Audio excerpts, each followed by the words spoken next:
Alright, so we'll get into this in a second. I told you I was going to call Ellenville, New York. I did so yesterday afternoon. If we have more phone coverage, I would have done it in class. Although I don't like putting government officials on the spot.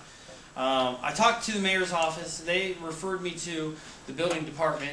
They said the Walmart is, and again, this was 5 years ago, or 4 years ago, whatever it was. It was a fair amount of time ago. The Walmart is still not built, although it is approved. The building inspector, or the head of the building department, said that one of the reasons why the Walmart had not been built yet was that there were liens on the property that they were initially going to build the Walmart on. You remember that old crappy mall that was falling apart that they were going to use? But in general, that the public, that one of the things he said was there are more shoppers than shop owners in Ellenville, and that was one of the reasons why the Walmart was approved to some extent. And you saw with that one guy being concerned and some of those local business people. So at the very minimum, I would say to these local business people that if you haven't taken these 4 to 5 years that Walmart has been delaying this to develop some new business approach or to get the hell out of the town, then I would say now when this Walmart comes down, you're really going to be in for it. I would also say probably one of the, he did not know this specifically, although he tried to mention it for me, or kind of guess at it, that it appears that, to me, the economic recession is probably what stopped this project more than anything. Walmart can talk about liens and all that. It takes about 90 days to get rid of a lien on a property. It's really not that difficult. And with Walmart's resources and lawyers, I mean, come on with this stuff. But clearly what Walmart, it seems what happened was that business started to slow down. Why would you build a new Walmart? Why put the capital expense in? And he didn't tell me how many people lived in this town, but you got to guess it can't be more than 20,000 people. I mean, seriously. And I've been at the Walmart on 347 in essentially what is in Setauket, and sometimes there's 1,000 people in there on a Saturday. And if you know anything about South Setauket or that area around 347, there's probably 500,000 people that live within 20 or 30 miles of that Walmart. And the other Walmart is on 25.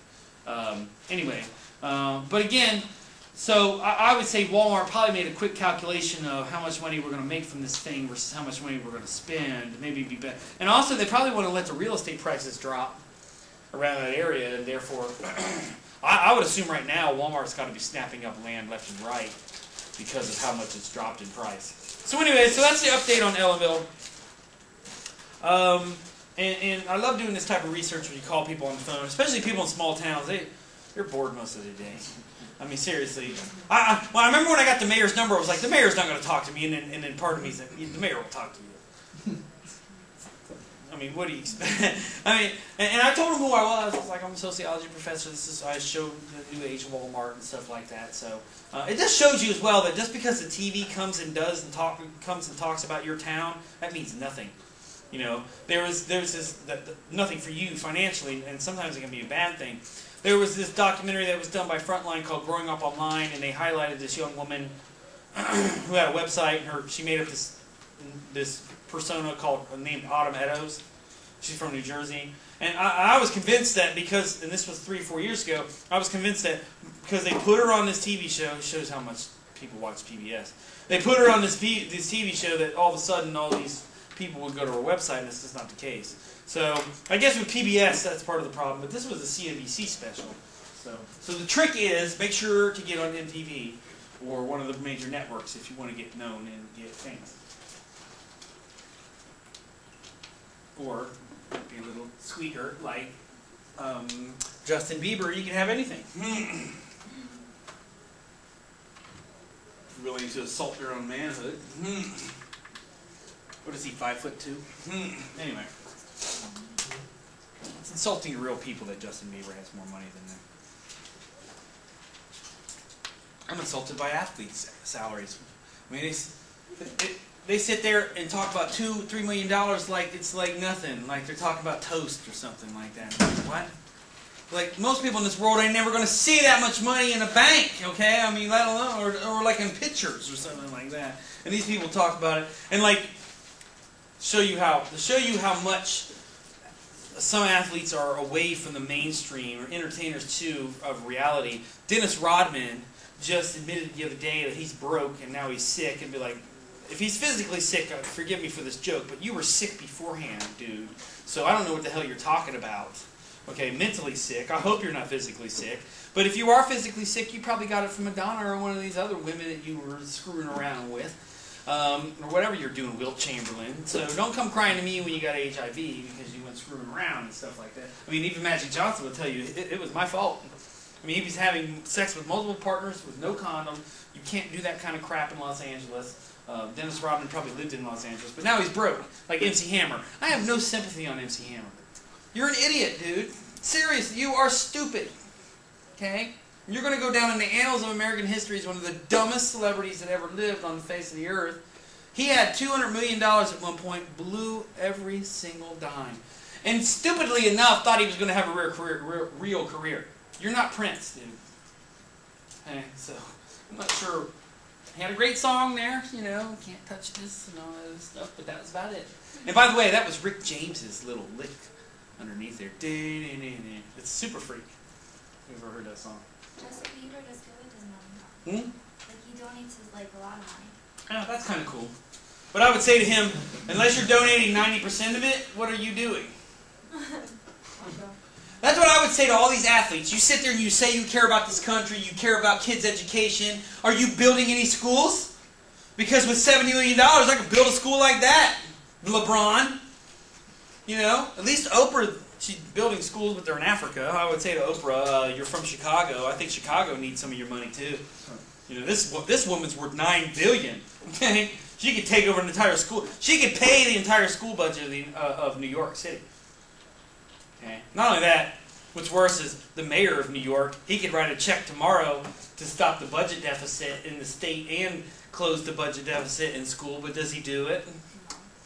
He's not giving that money up. It's just mind-boggling. Maybe I'm just being ridiculous. It's just mind-boggling to me that billionaires hold on to their money like it's the last dime on earth.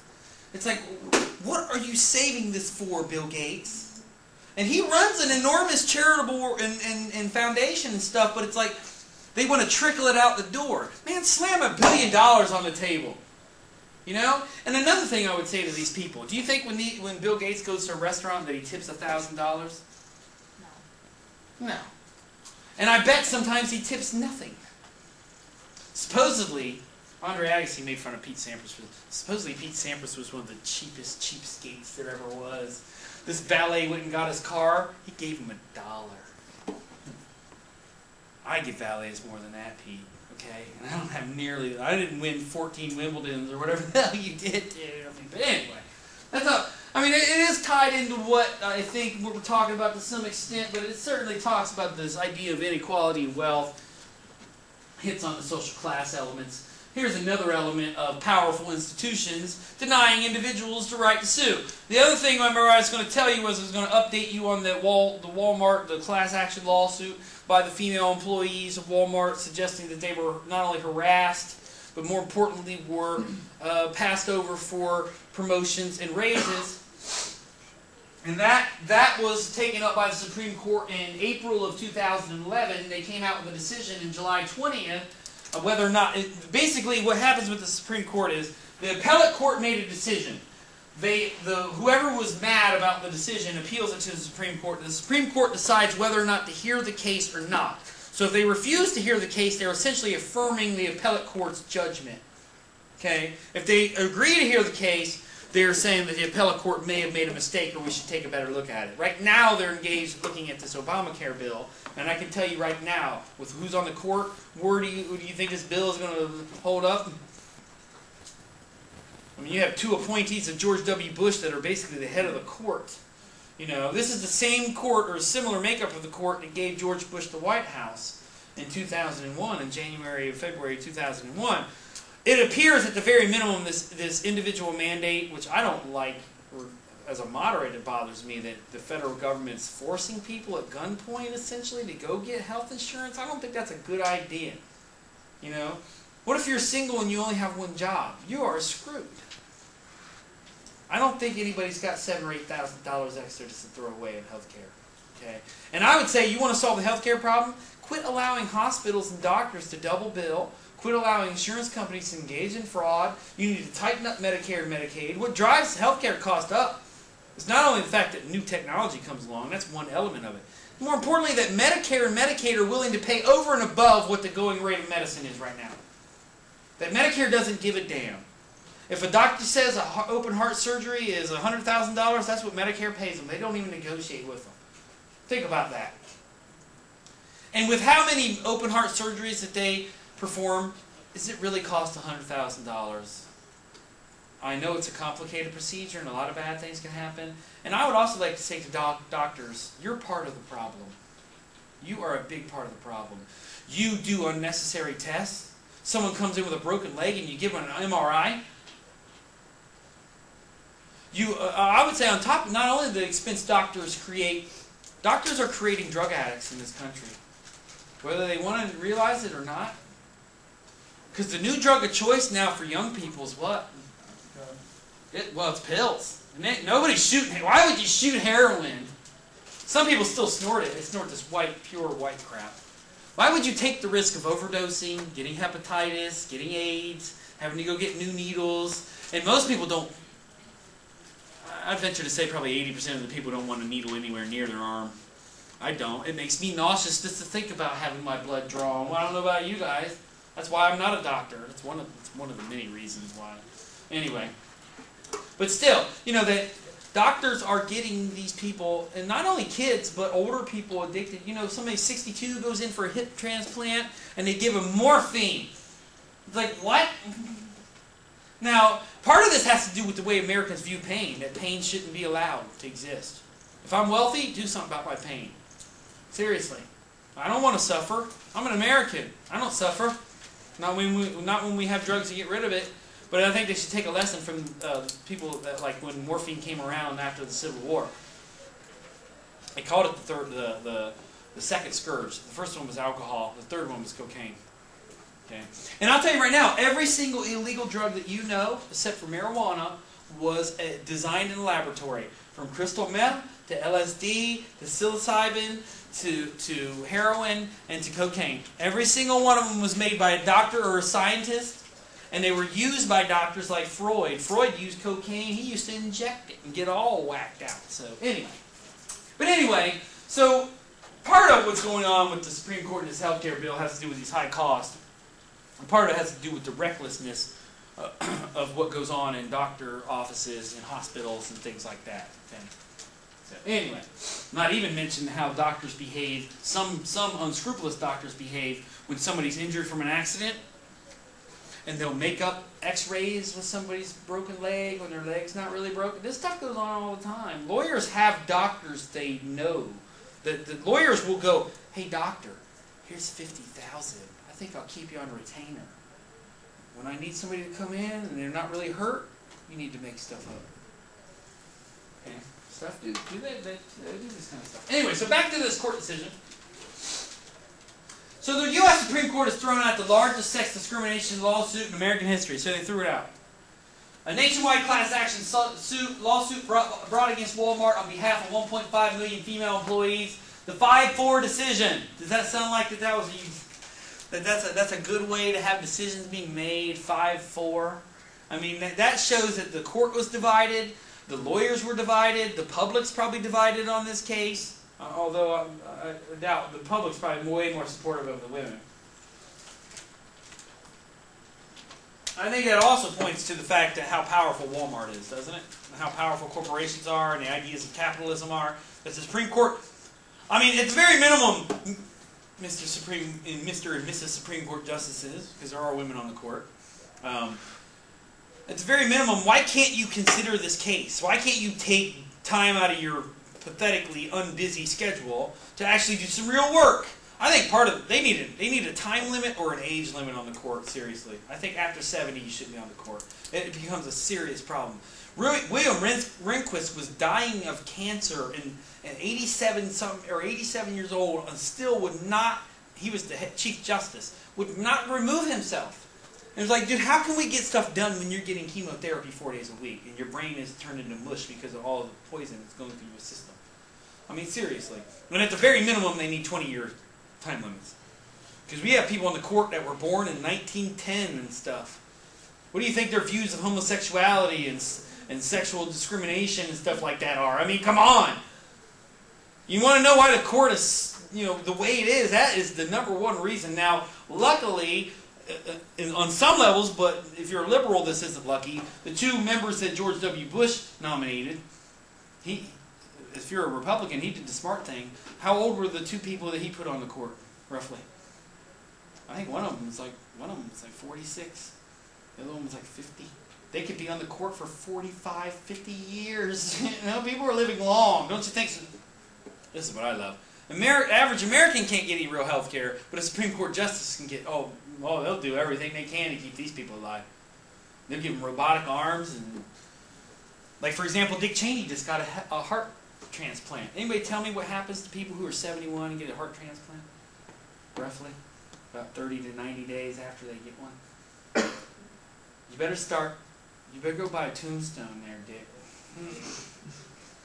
What a waste of somebody's heart. They could have put that in a 9-year-old. I doubt they put an adult. But anyway, an 18-year-old they could have given a heart to. And instead, the master of darkness, Dick Cheney, lives. He's like Darth Vader, like they put like robot parts all over. He'll be a robot one of these days.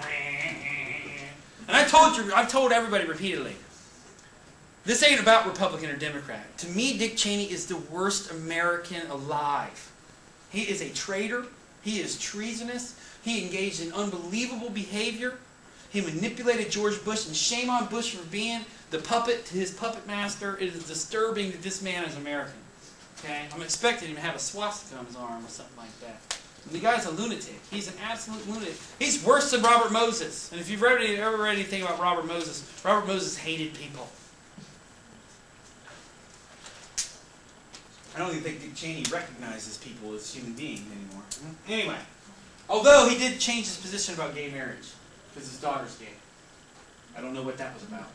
Anyway, the 5-4 decision arguably leaves room for smaller lawsuits against Wal-mart, so some people can still sue, based on alleged discrimination in a single store, region, or state. But for all practical purposes, Monday's ruling makes any nationwide class action suit impossible. So all the Supreme Court really did, on some levels, is say that you couldn't bring this class action suit, but they also knocked the suit down at the same time. So it's a convenient way to say, we thought the lawsuit had merits, but we just don't believe you can bring a class action lawsuit with $1.5 million. That's just nonsense. The tobacco companies were hit with an enormous class action lawsuit. So the number of plaintiffs went into tens of millions, and they eventually got a $40 billion settlement from these companies. So for the Supreme Court to make this decision, I think it's somewhat questionable from a legal perspective. Anyway, by almost any marker, Monday's ruling is the most significant employment discrimination decision in more than a decade. This is an extremely important victory, not just for Wal-mart, but for all companies who do business in the United States, said Theodore Boutros, Wal-mart's lead counsel. Do corporations need any more assistance or power?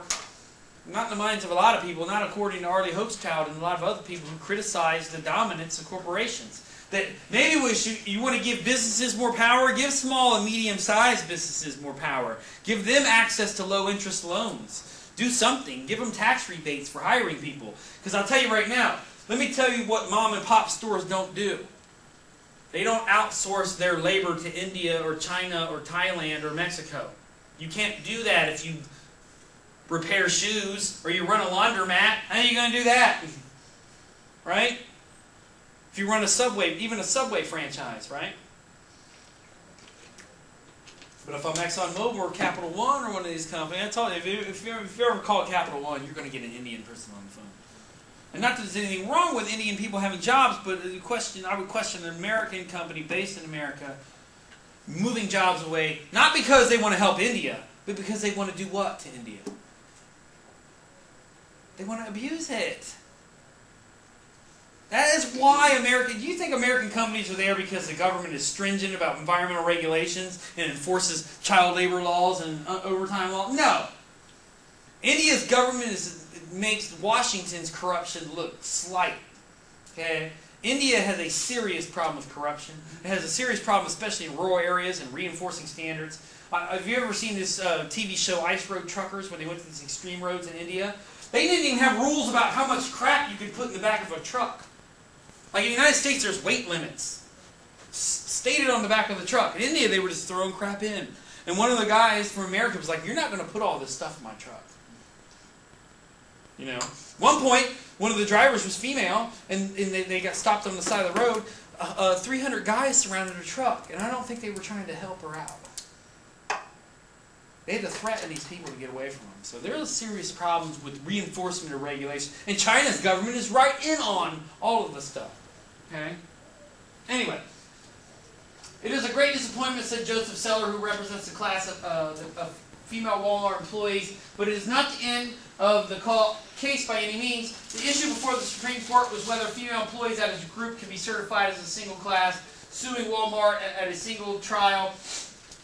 Lawyers for the women introduced evidence showing that female employees held 2/3 of the lowest level hourly jobs at Walmart, but only 1/3 of the management jobs, and that women overall were paid on average $1.16 per hour less than men in the same jobs, though the women had more seniority and higher performance ratings.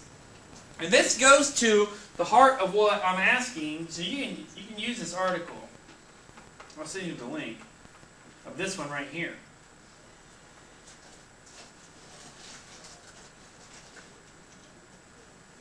Like, here's the corporate culture. Like, who dominated? And even though this is not Amoco, you can see that what's going on in Amoco goes on in other companies, and that shows sort of a universality of this hostile workplace. And again, you can guess that most of the bosses at Walmart were not women.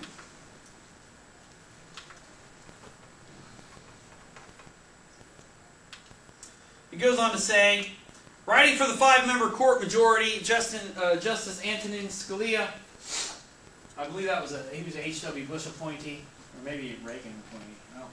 I think it was an H.W. Bush. Said that in order to sue as a single class, the women would have to point to a discriminatory policy that affected all of them. So they have to prove that Walmart had a policy of not promoting women. And don't you think that if Amoco is looking at employees, whether or not they're zero drag or a full drag, don't you think that they're interested? Look, not only on that level, but in general, you saw that Walmart had an issue with health care. When women get pregnant, who do you think is going to be liable to pay for the maternity leave and all kinds of other stuff? It's going to be Walmart.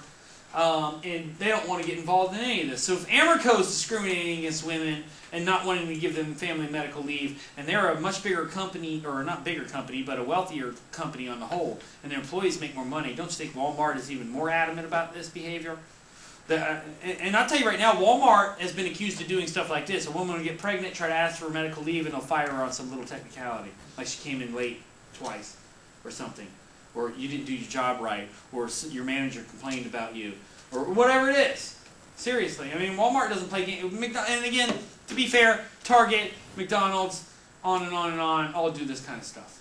Okay? McDonald's doesn't want their employees to get pregnant. That's the last thing in the world they want. I mean, seriously. Unless it makes them look good somehow. They can like put her in a commercial or something like that. Anyway, Scalia noted that the company has a specific corporate policy against discrimination. There's that sort of, and I think we mentioned this before. Remember that we had this what the rule was and the de facto rule. We talked about this with The Office. Like, remember Michael's behavior during the sexual harassment episode? That was he supposed to be acting that way, telling jokes, bringing in blow-up dolls, making employees feel bad, saying that when he was hugging a female employee that he was getting a boner? Is that appropriate behavior? Is that the way the company wants him to behave? Not at all, right? He thought he was in trouble. But is that exactly what happened? Did they fire Michael? So did Dunder Mifflin essentially have a de facto policy of hostility towards women? It wasn't stated by rule, but was it there through interaction? You can see here. Okay, so just because, of course, there's not a company that's gonna be want their face out there. Do you know any company that goes, yeah, we discriminate against women? Like, specifically, the only thing I can think of is professional sports. That's it. Think about it. Right? If you are a woman and you want to play in the NFL, no way, Jose. Okay? It's not happening. It's not going to happen tomorrow, and it's not going to happen 1,000 years from now. Okay? It's not going to happen. But I don't even think the NFL has a rule that you have to be a man. Because I can tell you one area where a woman might be able to play on the field is the kicker. Okay? Although there are probably some women that could probably be linebackers and things like that. But they don't want it to happen because what if a woman gets hurt and now they look like a bunch of barbarians? I think there was at one point a woman tried to get into the NHL. But again, even there, here is an instance where there is clear separation. Look at the Olympic Games. Right? If you're a man, you cannot enter the women's swimming finals. Okay? And tennis too, right? You cannot have men playing on the women's tour and vice versa. It's controversial enough. Remember when they had Michelle Wie and Annika Sorenstam, who are golfers? They played on the PGA Tour. That's different because it's not the Men's Professional Golf Association. It's the PGA. Just like the PBA, which is the Professional Bowling Association. They actually had a woman from New Jersey named Kelly Kulick, who not only beat all the men, in the final match, she annihilated, I can't remember who it was. It was one of the big names in the sport. She annihilated this. She won by like 50 pins. And nobody stood up and said, "How dare you?" I remember one time, to show you how hostile things can get, those of you who are Mets fans probably remember this. Keith Hernandez is one of the commentators, and he's kind of a lunatic. And he did coke in the 80s. He got tied up in a sting when he played for the Pirates. He's kind of a jackass. He smokes cigarettes, got kind of a bad mustache. He seems to be a womanizer. And there was a woman in a dugout, and the camera panned over her, and he goes, "What is a woman doing in the dugout?" Like, he lost his mind for about 5 minutes. And it find out later that she was specially invited there by the team. But that just automatic quick display shows you not only this element of hostility in the workplace, but that spillover effect that we talked about for sex roles. That Keith Hernandez thought it was absolutely inappropriate. Not just because this woman could potentially got hurt. That had nothing to do with it. He just thought this was absolutely inappropriate. To show you as well how far this goes, IBM is sponsoring the Masters. The Masters is an all-male club, which again, that's questionable legal, but it is a private club. They traditionally give the sponsors all a membership to the Augusta National Golf Club. The head of IBM is a woman right now. And right now they're trying to figure out what to do. One of the issues is there are no female restrooms in Augusta National Golf Course. Not a single one. Now there are, for the tournament they put out porta potties and stuff. But if you're the head of IBM, do you want to go in a porta potty when you're one of the special guests? And those are porta potties are made especially for women, right? Or are they made for men? Essentially made for men, aren't they? Does that make sense? I mean, it's basically just a urinal in a closet, you know, to some extent. And I love the smell. It's so pleasant. Anyway, so going back to this, and here's a female member of the court who was nominated by President Clinton, Justice Ruth Bader Ginsburg, writing for the dissenters, pointed to previous Supreme Court decisions holding that a company-wide policy against discrimination can be undermined against discrimination, where, as alleged here, local supervisors have so much discretion that decisions are made without standards, often on the basis of biases even unrecognized by the supervisor themselves. So that's the office thing. That, okay, Dunder Mifflin had a policy of non-discrimination, but Michael was a jackass. And so through his behavior, he created a corporate and office-based culture that sent messages, especially to the male members of the office, that it was okay to make jokes about sex and about women. And remember, he was laughing at Packer when he came in and talked about how blondes were stupid and all this crap. Right? Remember the blow-up doll? And he was making fun of Toby for doing a sexual harassment thing. And Kevin said MILF when Pam was talking about her mom. And that type of stuff, when you create that type of atmosphere, that is de facto a hostile environment, regardless of what the rules of the company are. As one example, they cited the frequent assumption that a female employee with a family would not be willing to relocate for a promotion. But the court's majority saw it differently. Here, wrote Scalia, some 1.5 million women who now work or previously worked in some 3,400 stores wish to sue about literally wish to sue about literally millions of employment decisions at once, without some glue holding the alleged reasons for all those decisions together. It would be impossible to say that that examination of all the class members' claims for relief and will produce a common answer to the crucial question, why was I disfavored? Joining Scalia in the majority were Chief Justice John Roberts, that's the guy who's like in his 40s, Anthony Kennedy, Clarence Thomas, Samuel Alito, that's another one of Bush's nominees, all Republican appointees. Joining Ginsburg in dissent were Justice Stephen Breyer, Sonia Sotomayor, that's the one Obama nominated, and Elena Kagan. I think that's another one Obama nominated, right? I think so. Anyway, most experts saw the court's ruling as an and again, you look, where were the women at in this decision?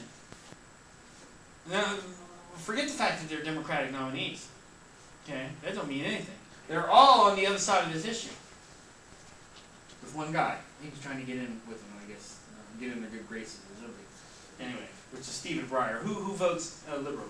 Anyway, most experts saw the court's ruling as an expansive rejection of large employment discrimination class action suits. Some people see this as the court being male-dominated, the five members there being conservative, as the court has a problem with women. Seems to me. I mean, it seems that nobody wants to say that, but it seems the court itself is engaged in de facto discrimination against women. Think about it this way. If this was a bunch of men complaining that or how about this? If this was a discrimination lawsuit brought by African Americans or by gay people, well, maybe gay people is a bad example because they probably got problems with gay people in the court too. I mean, again, these are people who like grew up in the 40s. If this was African American men and women, maybe it'd be different. Who knows? Maybe it wouldn't be. Maybe the court's racist too. Maybe if it was white men bringing a lawsuit against a construction company for exposing the asbestos, it'd be a different story. Right? We don't know. We'll never, well, we may know, but we don't know right now. This is a disaster not only for civil rights litigants, but for anyone who wants to bring a class action, said civil rights lawyer David Sanford. The 5-male majority, and you notice he mentioned male, decision represent a jaw-dropping form of judicial activism that needs an immediate congressional remedy. So he's saying, look, we need to pass a law in Congress that prevents them from making these stupid decisions. Just last year, Sanford won a $175 million judgment against Novartis, a Switzerland-based pharmaceutical company for systematic discrimination against its 6,000 female salespeople nationwide. The theory was similar to the one argued by the Wal-mart plaintiffs. The excessive discretion by supervisors resulted in gender discrimination. Sanford said the Novartis case, which was settled out of court after an even bigger $250 million jury award, could not have been brought under Monday's ruling. I think it's going to change the landscape for civil rights litigation, and it's going to change the landscape for class action litigation. So you see there, I mean, we're not going to go into every little piece of this, but you see there some of the issues that are being brought up. And it's a very important case, and the Supreme Court just smacked it away. They didn't even consider the arguments. They didn't even consider the damage that was potentially being caused by Wal-mart. And they also didn't consider the enormous numbers that we're talking about. This wasn't just... How many, you saw that. How many people did that guy represent in that Novartis case? How many women? Roughly? 6,000. And how many were in the Wal-mart case? Like millions? Yeah, 1.5 million. Shouldn't the Supreme Court take that into consideration? That we are talking about the difference between the harm done to 1.5 million people, which is like 2.5% of the U.S. population. 2.5% of the population that you just said you don't have a right to sue anybody. And don't you think in general that Walmart employees, first of all, don't you think Walmart was watching that? What do you think Walmart thought about that decision?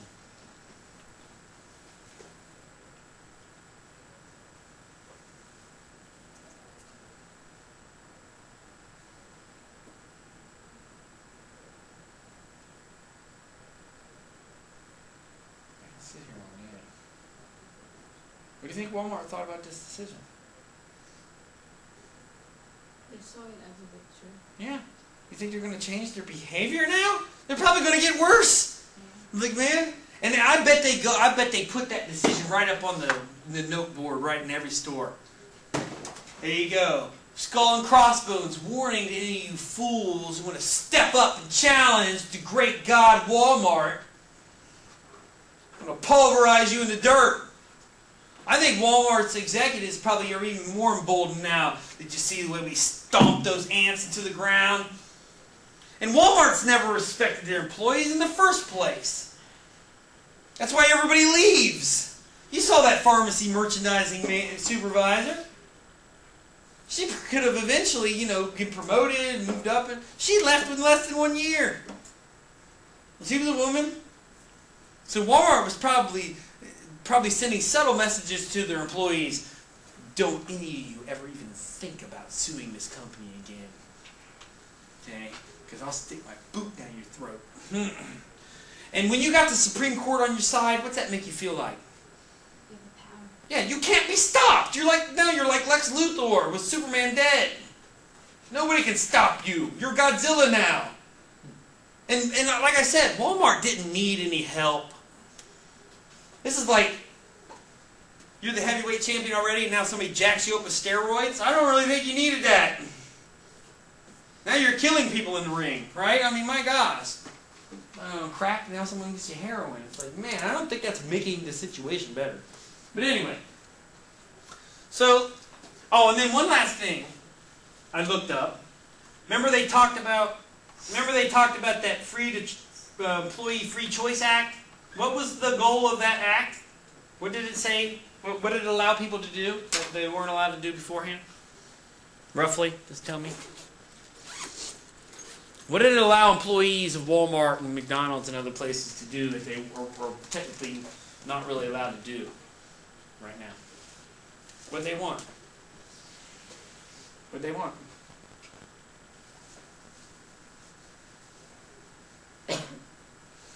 What does Walmart not allow from the beginning of time? Unions? Yes. And I know you guys don't know the details of this, but what the law basically, what that Employee Free Choice Act basically said was that Walmart could not stop employees from forming a union, and if they retaliated against them, that they could be subject to lawsuit. We saw what Walmart thinks of lawsuits. And more importantly, that a union could be certified just by merely a majority of the employees signing a card. Which right now is that you have to have way more than a majority. Some places you have to have 100% of the employees in the store sign up for the union. And this is why McDonald's and the rest of them haven't been unionized. To some extent. Okay. And I checked up on this to see if they passed it. The law was created, the bill was introduced several times. The first time I believe was in 2009. It was introduced in 2011. And it's being reintroduced now in 2012. Now, with respect to Obama and with his fight with the Congress, I didn't expect him in 2011 and 2012 to pass this bill because the Republicans took back the House in 2010 because of the percentage of the American public anger at Obama's behavior during the health care debate. And also the fact that he said he was going to do something with the housing market and hasn't done a thing, and also that the unemployment rate wasn't going down. Now, we'll see what happens in 2012. I can assure you, if he wins, and did anybody, did I mention this to you before? Did you guys see the little bit where Obama was going, I'm not going to do jack crap until the election's over because I'm afraid not to get reelected? Did you see him talking about to Medvedev? Medvedev, the president of Russia, was like, hey, dude, we need to talk about missile defense systems. And Obama was like, hey, just calm down. After the election, we'll get to all of it, man. I won't have to run for re-election anymore. I can rip off the mask and become Obama. Real Obama, not the fake Obama who tries to pretend like that he wants to do what the Republicans say. And it just confirmed a lot of what people felt about politicians, that they put off hard decisions, tough decisions, until they get reelected. And it's a highly cynical kind of attitude.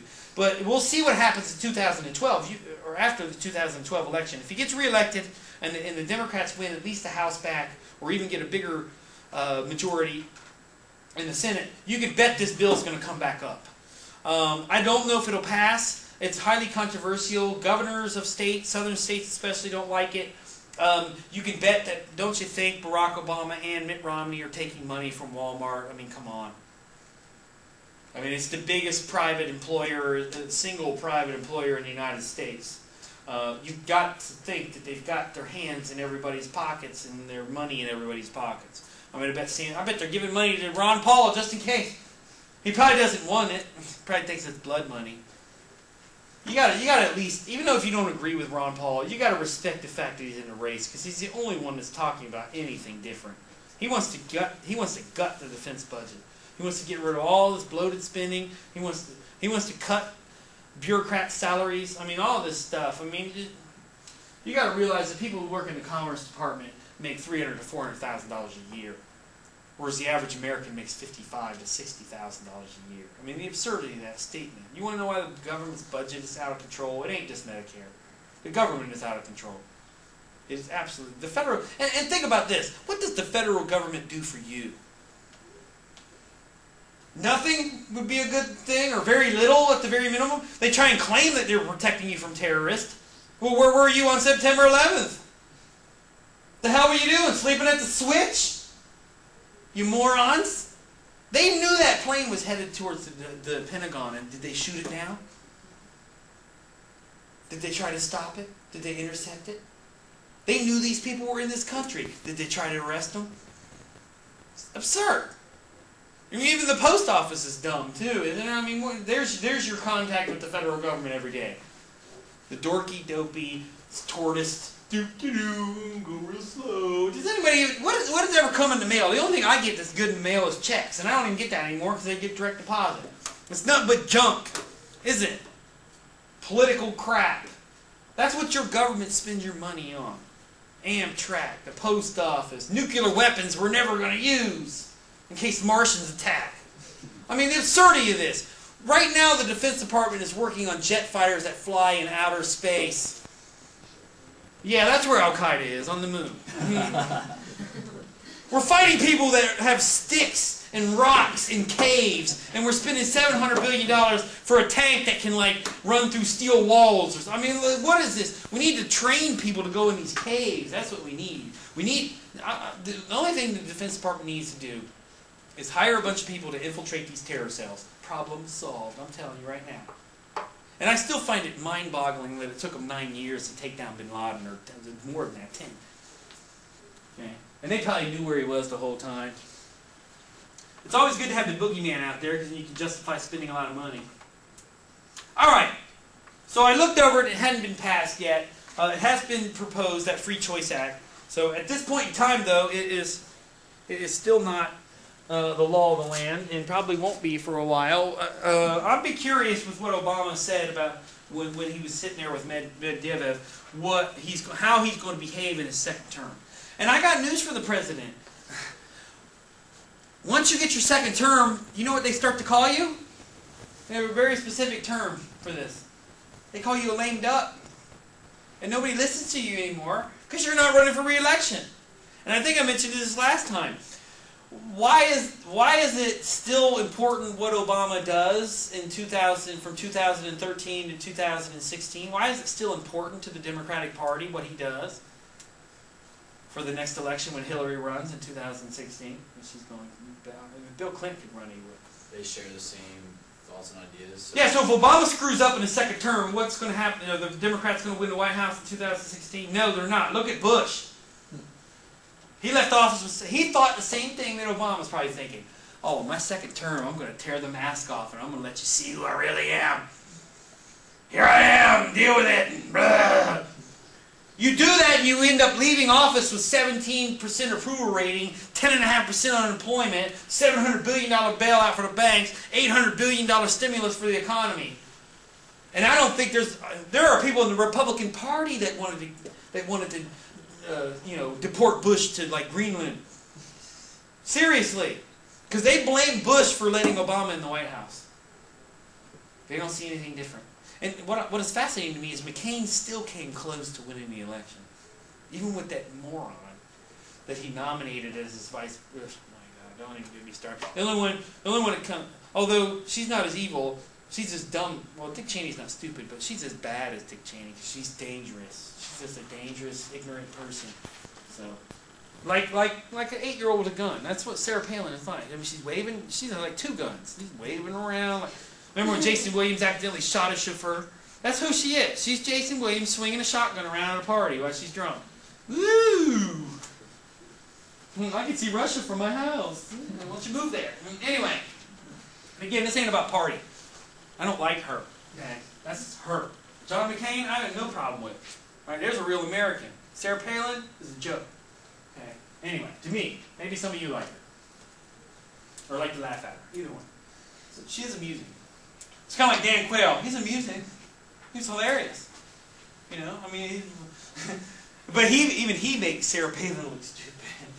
Or the other way around. Sarah Palin makes him. Anyway, so let's go over the test real quickly. So these just have to be 2.5 pages apiece. Don't forget these points. I had 3 on there, so I had 3 of questions before. But since it's a 100 level class, I'll only give you 2.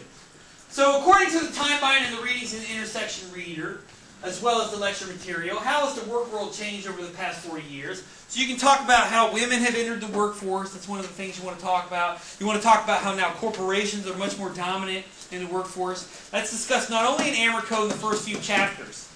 Right? She uses a lot of different statistics. I went over a fair amount of that stuff. That's why I like to read out of this book. So hopefully you wrote down the page numbers and stuff. However, as well, and I tell all my classes this, there's this magical thing at the back of the book.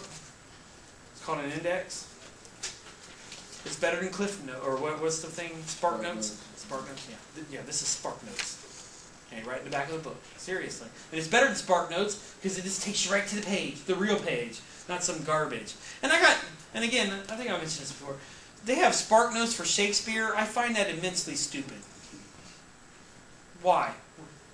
It's meant to be read out loud. Plus, every single play that Shakespeare made, somebody made it into a damn movie. Seriously. And the ones that people are forced to read, like Hamlet and Julius Caesar, have 5 or 6 versions. Just watch the Mel Gibson version of Hamlet. It's pretty good. It's the last decent thing he did before he went on an anti-Semitic drunk rant in the back of a police car. So, I wish I had that on tape. I'll show you what happens to people when they're drunk. Anyway, I don't think it fit in the class, but it's both horrifying and hilarious at the same time. And the fact that he's in Hollywood and would say such things with Steven Spielberg around and George Lucas is about as dumb as you can get, dude. So, anyway, supposedly Mel Gibson's dad's even crazier. And then he did that movie Passion of the Christ, which Jewish people thought he was blaming Jewish people for killing Jesus. Anyway, I'll do a class on Mel Gibson one of these days. So focus on the level of competition. Has it increased or decreased? The instability and the move by women into the workforce, how it has impacted the corporate world in particular. She talks about statistics here. In chapter 3, in the very beginning, she talks about it. A good one here is on page 21.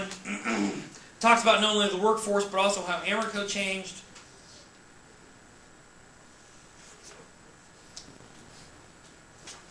Talks about the globalizing economy on page 16.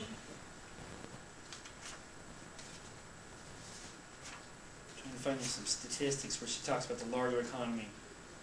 Like for example here on page 6.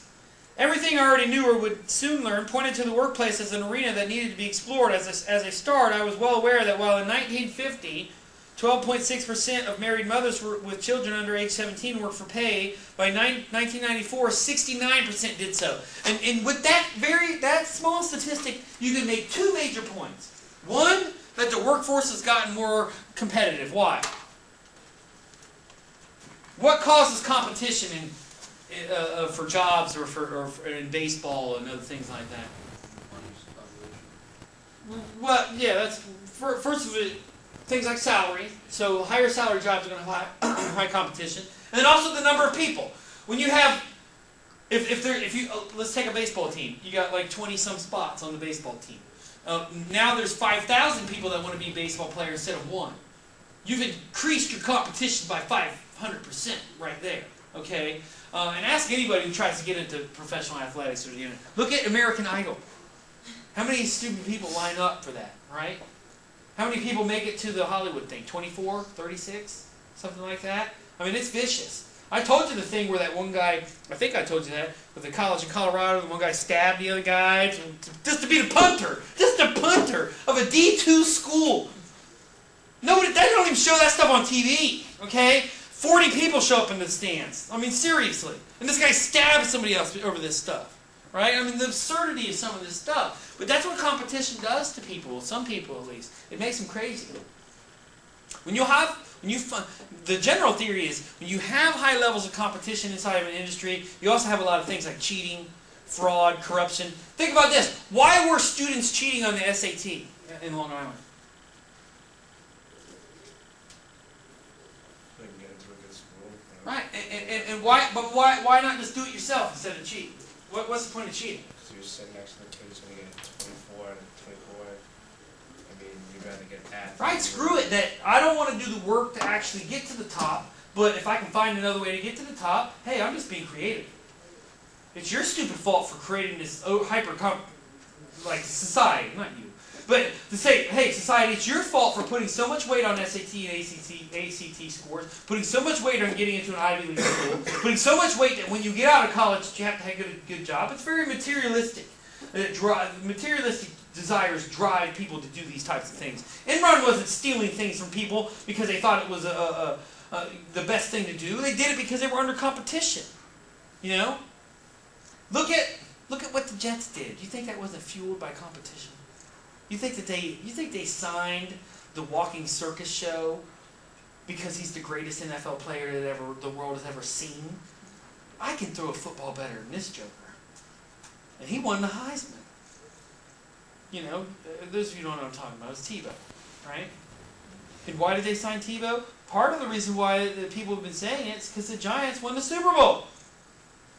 Why do the Yankees spend $200 million every year on their payroll? It's competition. Competition makes people nuts, to some extent. Competition drives stress. Competition also drives, in a highly competitive environment, are people going to take paternity and maternity leave? In a highly competitive environment, what is going to be the relationship between people's ideas of success and a number of hours put in at work? In America especially, not in Germany. What's the connection going to be between those two things? What do you have to do to show you're competitive and you're a good company person? You have to stay there. Go ahead. Yeah, I was going to say spend more time at work. Yeah, 18 hours a day. You have to show that your work family means more than your real family. You right? just got to make them as much money as you can. Yeah.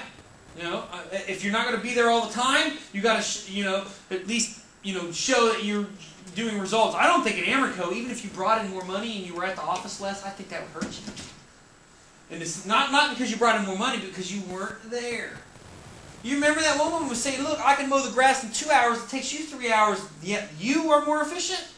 It took you an extra hour to do it. So there's a stupidity to it, but it's like the emperor wears no clothes. Right? It's like the emperor's new clothes.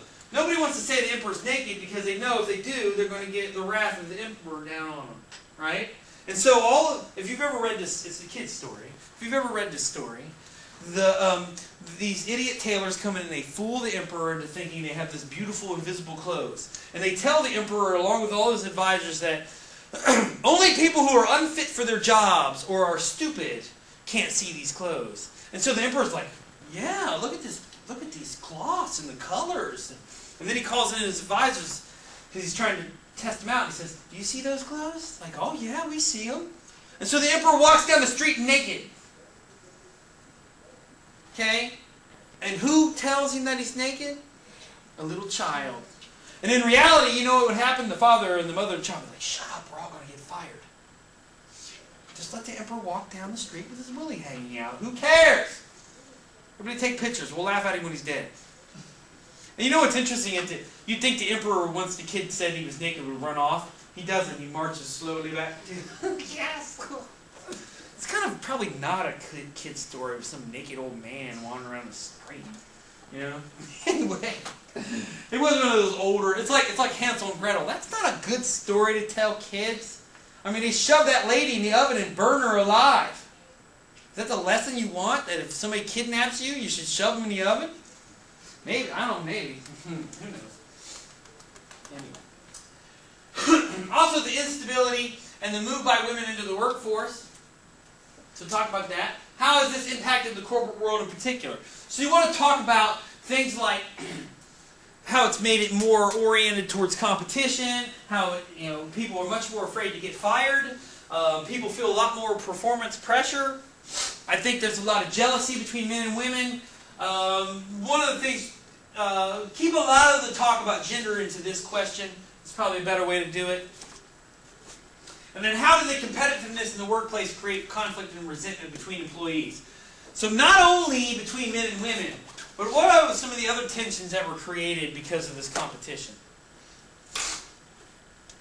Because there were a couple types of different employees at this business. Sort of like their status. Yeah.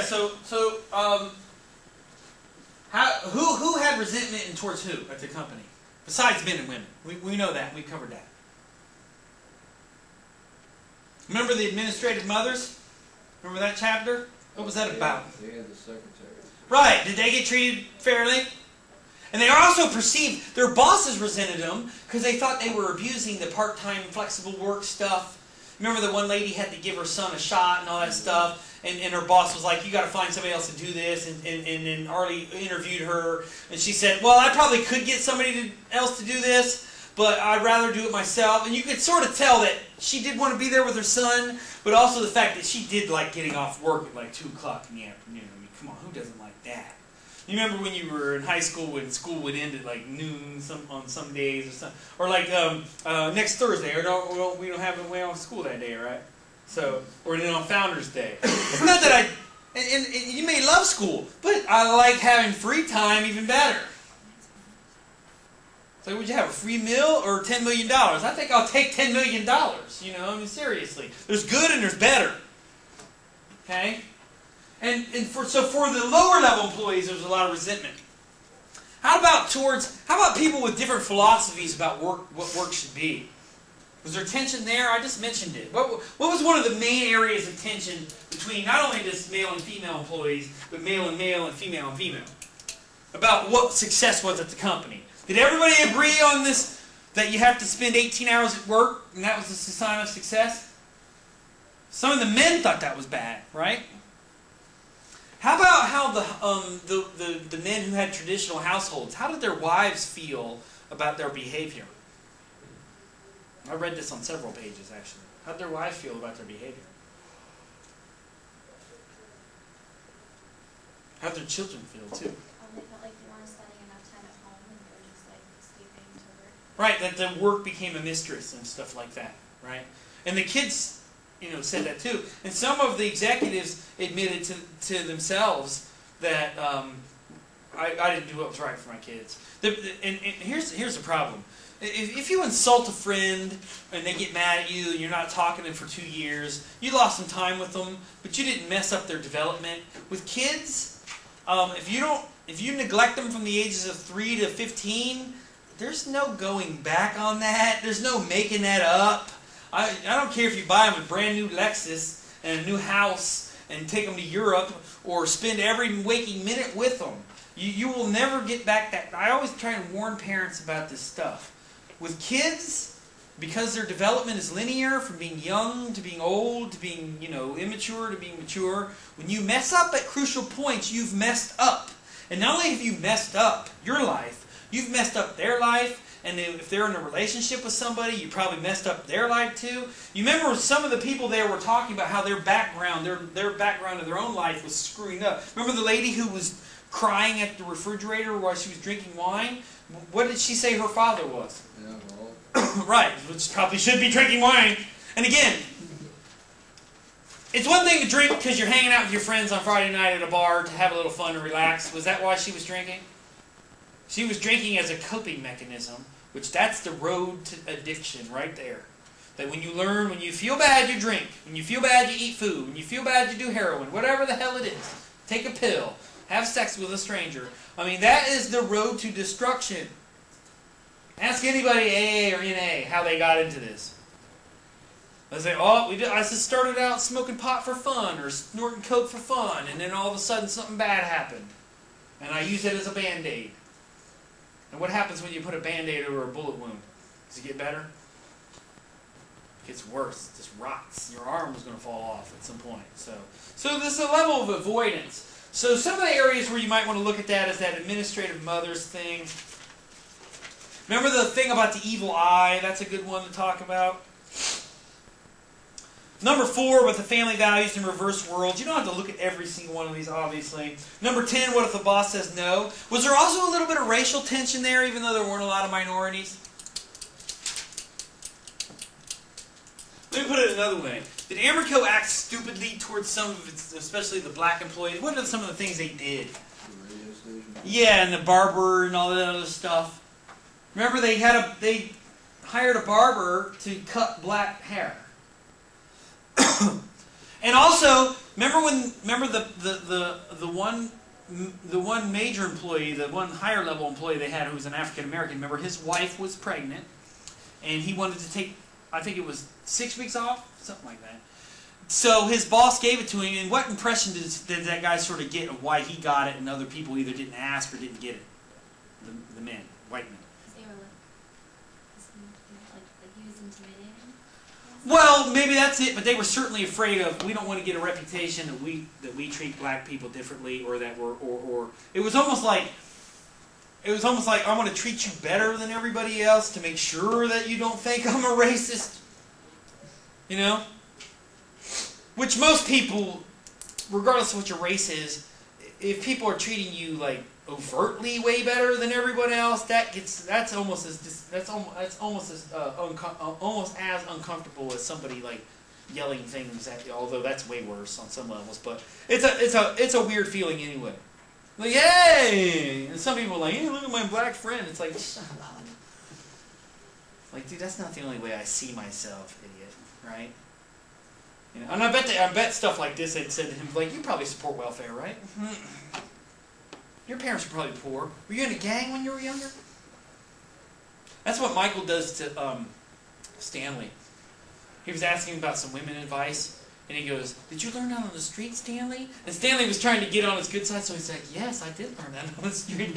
And one time, Daryl, you know, the guy who was in 80s Time Machine, he's down in the warehouse.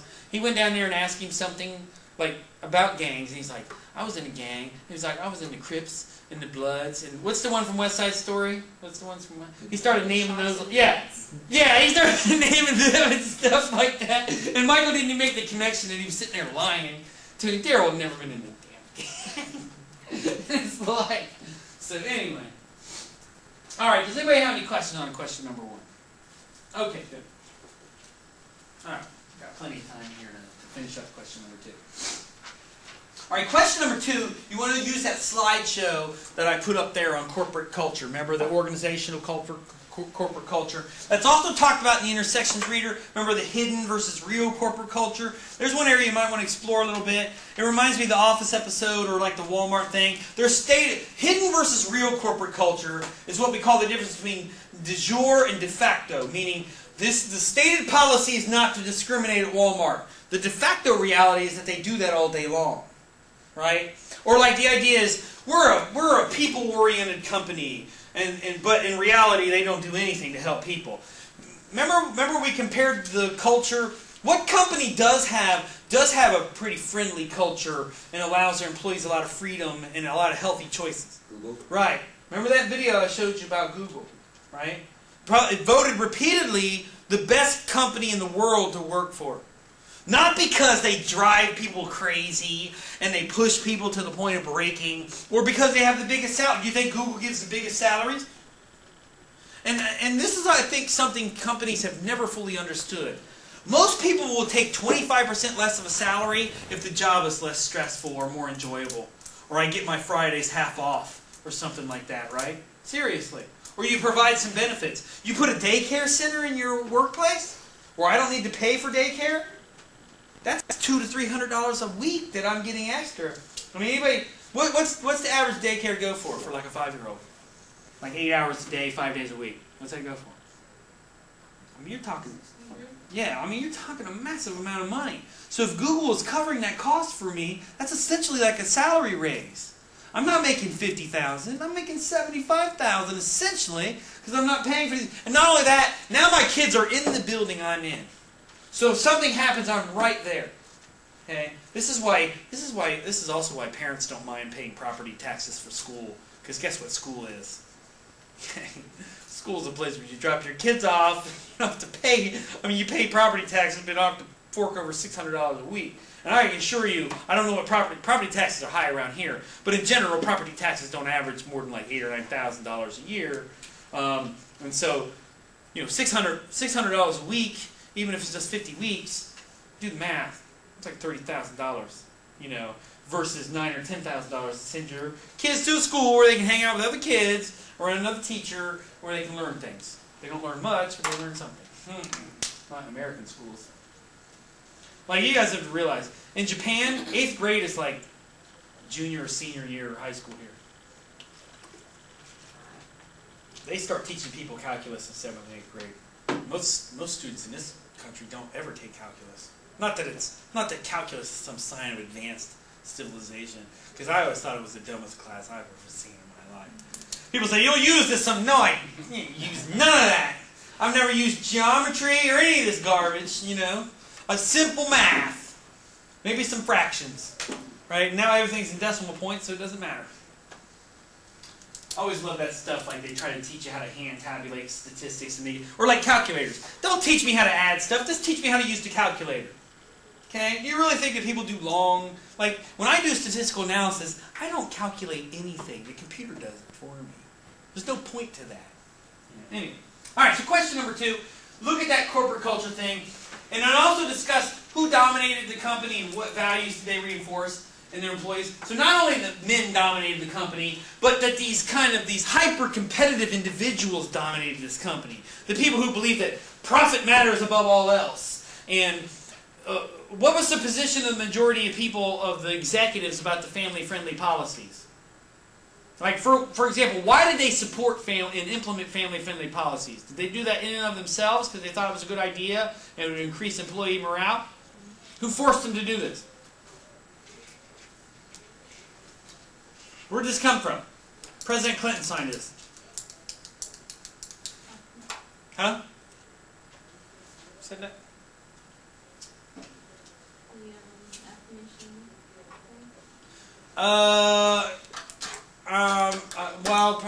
There's a specific piece of legislation that they passed. Does anybody know what it's called? The affirmative action thing? No. But I mean, you can make an argument that that certainly helps. The Family and Medical Leave Act. Remember? So if you're not familiar with that, look it up. I believe she talks about it in the book. Let me find a page for it.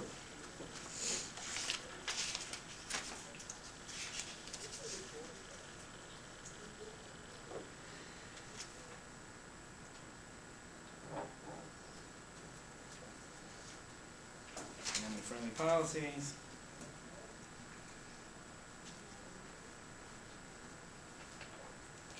She didn't mention it specific for some reason.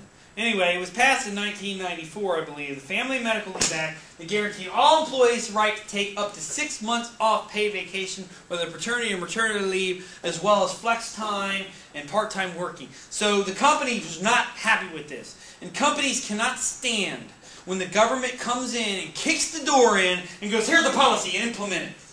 Be like, how? That's your problem. Right? Like if the government comes in and says, all right, McDonald's, you got to recycle. You think they're going to be happy about that? Because now what do they need to do? Is the government going to provide them recycling bins? Is the government going to subsidize the recycling company to come up and pick up their crap? No. Now, I would say to McDonald's, you might gain a better reputation if you recycle. And I would say to Amerco the same thing.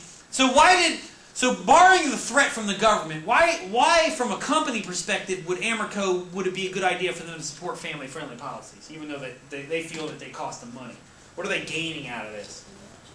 Yeah, image. Which image can translate into market share. Like Wal-mart, you saw it. Remember they lost 2 to 8% of their business because they had a bad image. That's serious crap when you're talking about $400 billion in sales. They lost essentially $4 to $9 billion in sales because they had a bad reputation. Think about what's happened to BP.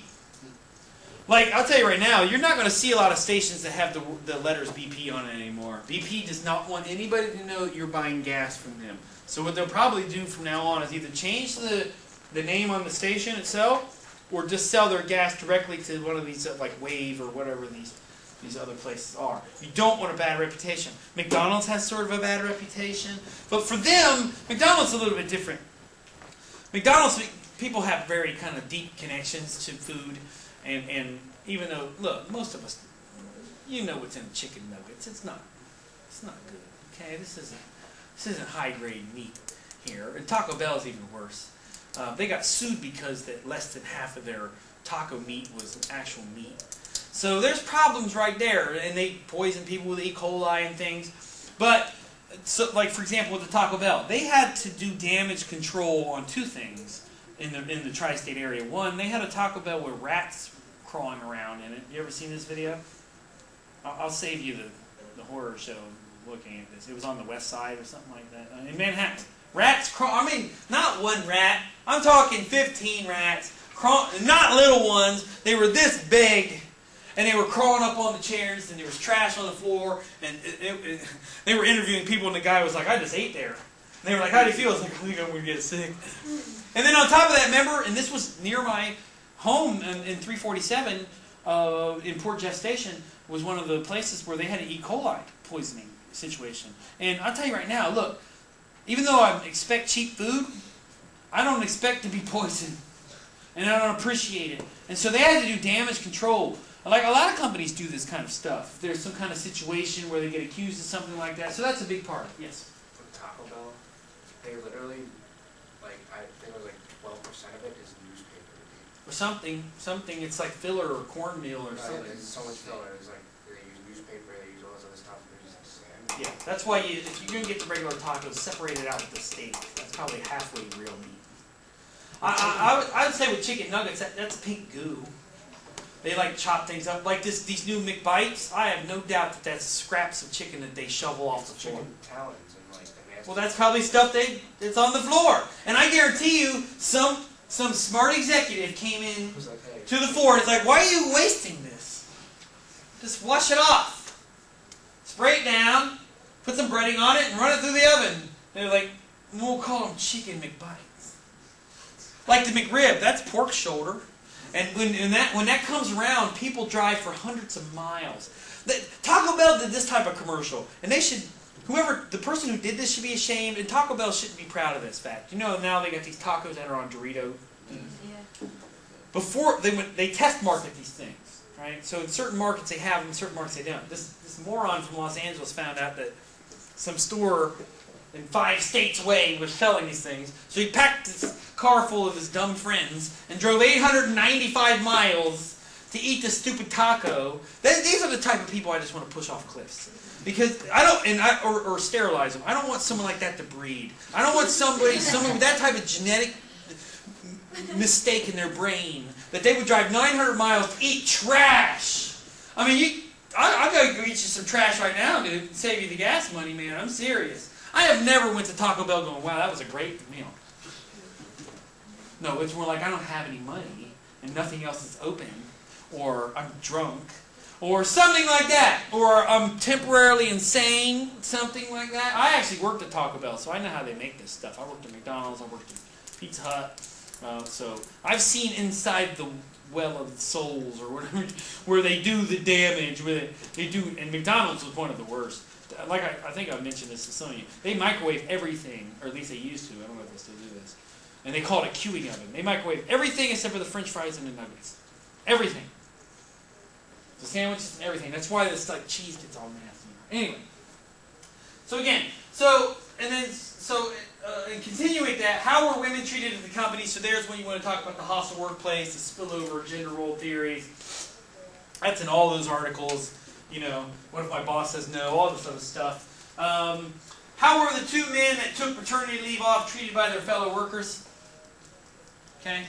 Remember, that's in that catching up on soaps.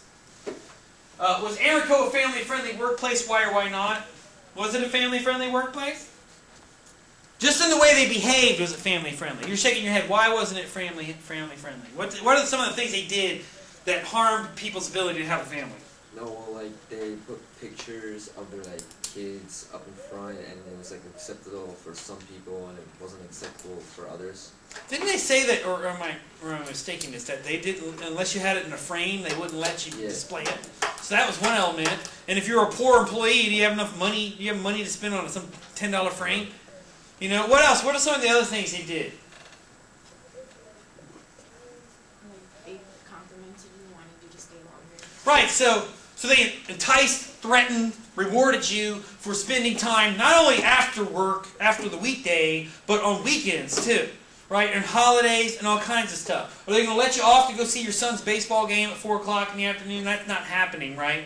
It reminds me of on The Simpsons. Homer was trying to learn how to be a better father, and they were, and one of the guys, there was like a support group, and one of the guys was going, I took off work early to go see my son's baseball game, and the look on his face was worth $1 million. And he goes, yesterday I lost $1 million deal because I went to my son's baseball game.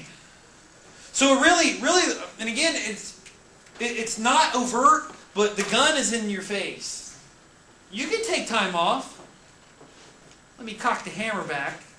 Go ahead and take time off. I'll shoot you in the back of the head while you're leaving. I mean, that's exactly what happens. So what's at stake if you don't fit in with the company culture? Huh? Well, that's one of them. What else? Promotion, income level, prestige. Exiled from the conversation. Yeah, they'll cut you out. That's a very good point. You know, one of the things they found out when they studied companies was, just as informal relationships were important, like when you're making your boss happy doing work, stuff like lunches were important. They actually made fun of this on Seinfeld. Elaine kept getting cut out of lunch. Like, they wouldn't ask her what she wanted, and she got all upset, and she went to Jerry and was like, do you think I have an issue? And Jerry was like, I don't know, I never had a real job in my life. And Elaine was like, you don't understand, lunch matters. And Elaine goes to George, what do you think about lunch? And George was like, I don't know anything about lunch, I don't want to know anything about lunch. But it was this idea, remember when George was working for Steinbrenner? When he was working for the Yankees, and he had that eggplant parmesan? And Steinbrenner got all hooked on it from Paisanos. And so George was like in on all the decisions because he was sitting there with Steinbrenner during lunch. And Steinbrenner was asking him questions about whether or not we should change this policy or do that. And he was like, and George was making, it's like, I'm a drug dealer. I got him hooked on these things. And then he gets kicked out of Paisanos because they think he was trying to steal money out of the tip jar. And so he sends Kramer in there with pockets full of pennies. And he doesn't get them either. And so George is concerned that if this relationship breaks down, he won't get any promotions or anything like that. So that's a very good point. That's why I tell, if you're going to be an executive and you're a woman, you'd better learn to at least discuss sports. Or if you're a man and your boss is a woman, you better learn what she likes. If she likes movies, you better talk about it. If she likes TV, if she likes sports. And playing golf, if you're going to get a BBA or an MBA, you have to learn how to play golf. I hate to have to tell you this. And golf is an expensive and annoying, irritating sport. And the only time it's fun is when you're drunk and you don't care. When the ball goes in the woods. I used to just carry a bunch of balls, but who cares? Who cares? If it went in the woods, I'm not going after it. We used to lose balls left and right. I mean, seriously. But if you have to play seriously and like listen to people, they actually made an Office episode of this where Jim went golfing and Andy had calluses all over his hands because he spent 5 hours the night before practicing. So anyway. So get into those issues. And then obviously the sense of, remember that family was not seen as a priority. And one of the ways that took place was this element of work as family. That this should be your number one priority, right? Remember we talked about that conflict. You could bring conflict theory in there if you want. Why was there resistance to the requirements set by the government and the family-friendly work programs that Amerco adopted? Why did Amerco resist these things so vehemently, even though their image might be damaged, their reputation might be damaged? What did they think was at stake? What did they think the government was taking away from them? What do businesses care about? Right. So this is, damn it, you're knocking out one of my best employees, you're letting them leave for 6 months, and I can't even hire somebody to replace them permanently. And when they come back, maybe they're going to be tired. Maybe their values are going to be switched. Now they're going to have a newborn baby. Oh, newborn baby, nothing ever happens bad with newborn baby. Nothing surprising happens with newborns, right? They don't ever have to go to the hospital. They don't ever have complications. You don't ever have issues. Look, a newborn gets a cold. That's a serious issue. Okay? Newborn gets the flu. That can kill you. How about sudden infant deaths, or, SIDS, all this stuff? Infants can swallow things. It is I don't know how, I honestly don't know how parents do this stuff and work a full job. I just don't know how they do it. You have to hire a nanny. Can the administrative and technical people, those administrative people, can they hire a nanny? They want to starve to death. They want to go on food stamps. And then lastly, and this is very important too, how was housework on the second shift split between spouses that both worked? And that's in the intersections book as well. Remember the thing on the family where it talked about how women do most of the housework still versus men? Men will take out the trash and mow the lawn, but the women do all the child care and all the interior work from cleaning the floors and doing it for the most part. It is changing to some extent. And you can look at it, if you just look up, this will be the last thing we'll go. If you just look up second shift, you'll see all the references that are on there. Second shift. She talks about it on page 6, but it's more throughout the whole entire thing. But it's in there. All right, any questions? Okay, everybody, have a good weekend. It's due on Tuesday.